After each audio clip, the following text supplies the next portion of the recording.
ایک شخص نے حضور سے کہا کہ حضور مجھے کوئی وصیت کیجئے۔ حضور نے اسے ارشاد فرمایا کہ تو غصہ نہ کیا کر۔ اس نے پھر کہا مجھے وصیت کیجئے، تو آقا کریم نے پھر فرمایا غصہ نہ کیجئے۔ اس نے پھر کہا، یہ بات ایک بار نہیں، اس نے کئی بار حضور سے پوچھی۔ وہ کوئی اور وصیت طلب کرنا چاہ رہا تھا کہ یہ تو ٹھیک ہے، کچھ اور وصیت بھی کیجئے۔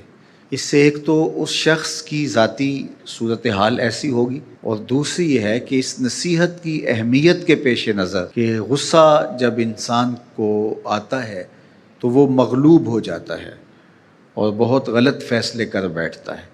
اس لیے بار بار ایک نصیحت پر تاکید کرنا اور اس کا تکرار کرنا اس امر کی طرف توجہ دلاتا ہے کہ ہمیں معاملات کے اندر بہت معتدل رہنے کی ضرورت ہوتی ہے۔ جو شخص غصے کو نافذ کرنے کی طاقت رکھتا ہے، ایک تو ہوتا ہے کہ بندہ غصے سے خود اپنے آپ کو بے چین کرے گا، لیکن اپنے غصے کو نافذ نہیں کر سکتا، غصہ نکال نہیں سکتا، خود پیچ و تاب کھائے گا۔ لیکن یہ وہ شخص ہے جو غصے کو نافذ کر سکتا تھا، اس کے پاس طاقت تھی، لیکن اس نے اس کے باوجود غصے کو ضبط کیا۔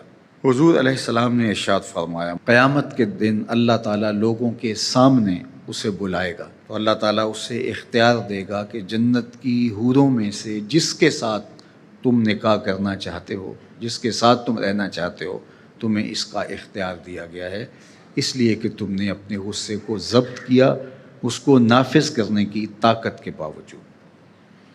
اور ایک روایت حضرت سلیمان بن سرد رضی اللہ تعالیٰ عنہ سے مروی ہے، کہتے ہیں کنت جالسا مع النبی صلی اللہ علیہ وآلہ وسلم، میں حضور علیہ السلام کی مجلس میں بیٹھا ہوا تھا۔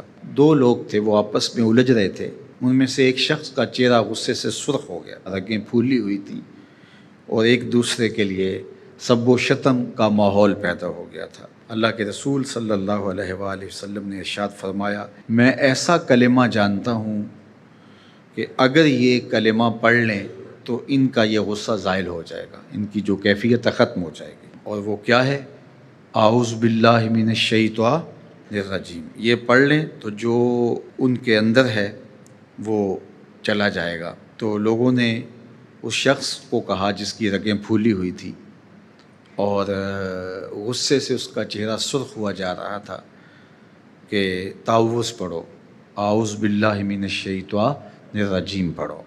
اور یہ اللہ تعالیٰ نے قرآن مجید میں ارشاد فرمایا ہے کہ جب غصے سے انسان بے قابو ہو جائے تو اس کو چاہیے کہ وہ اپنے غصے سے باہر نکلنے کے لیے تعوذ پڑھے۔ ایک روایت میں ہے اللہ کے محبوب نے ارشاد فرمایا، تم میں سے اگر کوئی شخص غصے میں آئے تو وہ خاموش ہو جائے، تو خاموشی سے غصے کا لیول نیچے آنا شروع ہو جائے گا۔ اور ایک روایت میں ارشاد فرمایا، جب تم میں سے کوئی شخص غصے میں ہو تو وہ کھڑا ہوا ہو تو وہ بیٹھ جائے، اور اگر اس کا غصہ اس سے زائل ہو گیا تو ٹھیک، ورنہ لیٹ جائے۔ یعنی اگر وہ کھڑا ہو تو بیٹھ جائے، اور اگر بیٹھنے کے باوجود بھی غصہ ختم نہیں ہونے پا رہا تو لیٹ جائے، خاموش ہو جائے، تعوذ پڑھے اور بیٹھ جائے یا پھر لیٹ جائے۔ تو یہ چار صورتیں غصے کو کم کر دیتے ہیں۔ تو غصے کو نافذ کرنے کی بجائے کوشش کرنی چاہیے کہ غصہ جو ہے وہ فروغ ہو جائے، چونکہ غصے میں انسان ایسے امور کر لیتا ہے کہ بعد میں اس کو سخت پچھتاوا ہوتا ہے۔